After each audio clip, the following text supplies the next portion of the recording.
Keep Right with Ralph K. Ginorio. Cultivating the Human Mind. Why cultivating awake minds matters.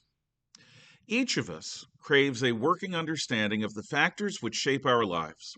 Our human need to know why is behind all religions, philosophies, and ideologies.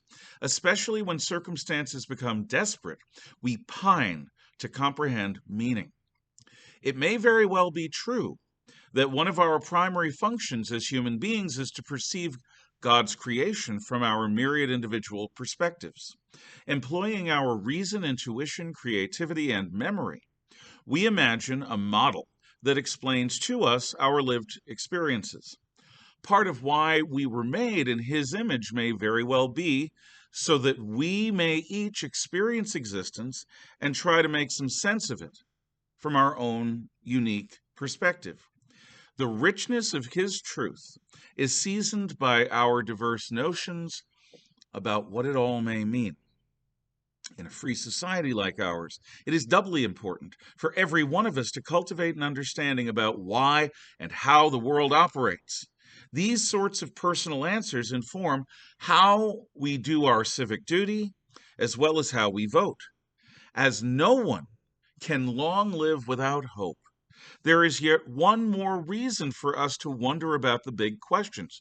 Who is God? What does He want from us? What constitutes a well-lived life? Unless we craft a latticework of meaning which offers us hope that transcends universal death, we will neither thrive nor fulfill our full potential. All of this indicates why it's so crucially important for each of us to cultivate our own minds and help others do the same. Happiness, health, productivity, wisdom, strength, sociability, common sense, and social cohesion all derive from a well-cultivated mind. 2. Cause and effect. Yet our society's system of public K through 12 and university education increasingly fails to cultivate intellectually curious, emotionally balanced, spiritually strong, and practically self-disciplined young minds. This devolutionary trend has been intensifying over more than a half century as America's education systems have been hijacked by political ideologues of control or ideologies of control, and social psychologies of enablement. Because of this failure, students and families must exercise great care in choosing where to seek a good education. So very many K through 12 schools are run under an ideology of permissible irresponsibility, where natural consequences for bad conduct are muted in a cloud of exculpatory psychobabble. Young people need to develop an understanding of cause and effect in order to learn how their chosen words and actions lead to certain consequences. Yet, many who run contemporary schools are so averse to the very idea of punishment that they persistently interfere in the causal relationships between choice and consequence, claiming that they are being compassionate, merciful, and wise. These apologists steal the reality and opportunity away from young people. Instead of learning how decision leads to outcome, the learning of youth is stunted by the well-meaning good intentions of meddlesome adults. In reality, there is nothing kind about coddling badly behaved students. Compassion condemns the victims of misbehaving students to ongoing chaos and even danger. The education of all is threatened by the indulged anarchy of some. The badly behaved student is most directly harmed. Under the regime of enablers, spoiled brats and compulsive bullies are shielded from the natural consequences of their actions.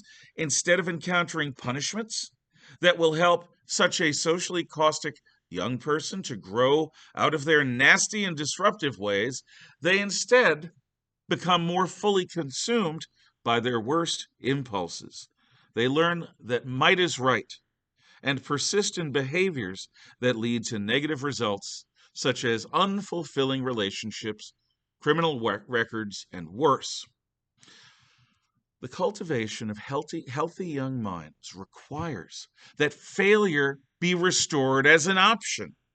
Discipline should be swift, fair, and unpleasant, so that students are motivated to avoid it.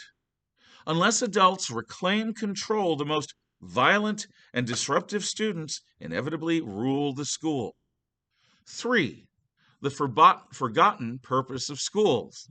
Most contemporary educators have been trained to forget or never learn that acculturating young minds into our shared American variant of Western civilization is our school's primary objective.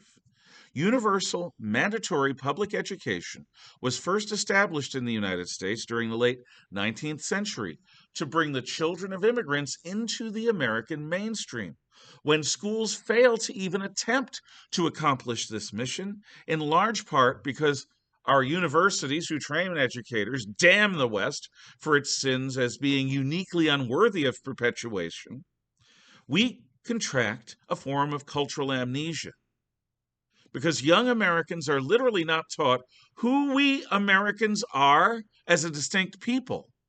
The population of the United States increasingly forgets or never learns about our shared identity. Such widespread erasure of any coherent memory of who we are and what we stand for will inevitably render us vulnerable to the communicable mental illnesses of totalitarianism.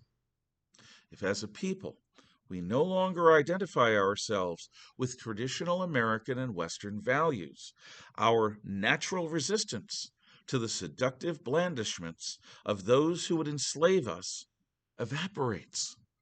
The cultivation of healthy young minds requires that everyone in our schools relearns and reaffirms that our primary duty is to acculturate coming generations into our Western civilization.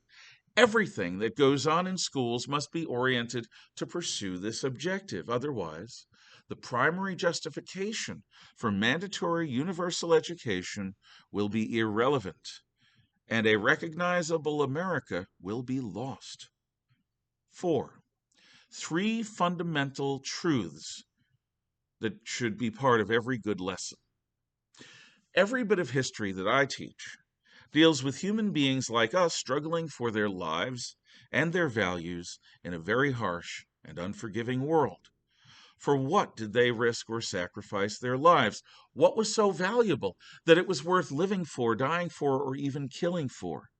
This is the truth intrinsic to history, connecting us to our ancestors, and any history teacher worth his salt will clearly reveal this with integrity to today's youth. There's also a second truth, one regarding the students themselves. They need to learn worthwhile lessons in a healthy fashion, a fashion that will inspire courage and creativity. They have intrinsic needs to be introduced to their American and Western cultural identities, to the shared convictions that bind us together as members of Western civilization. Each student needs to be invited to join our society as a self-supporting and independent citizen who is capable of perpetuating our republic while pursuing our own big dreams. The third truth involved in every classroom is the character, nature, skills, and weaknesses of the teacher. No one has ever taught the history of Western civilization in exactly the way that I do. I cannot and should not try to emulate somebody else's approach. To do my best by my students in bringing forward a living memory of those who made our world, I need to understand my own strengths, prejudices, talents, and blind spots. If I do have this self-knowledge, I can endeavor to compensate for my prejudices and blind spots while using my strengths and talents to create dynamic lessons that excite genuine interest and inspire thoughtful curiosity. Any functional classroom will be founded upon and feature a balance of these 3 truths: the truth of our history or whatever subject matter is being taught, the truth of the students, and the truth of the teacher. Lessons come alive when they are infused by these truths. Students appreciate such truth as being intrinsically legitimate. Rooting teachings in these three truths shows students that the lessons they're being taught deal with something of genuine value that's worth their time and dedication. 5. What then must we do?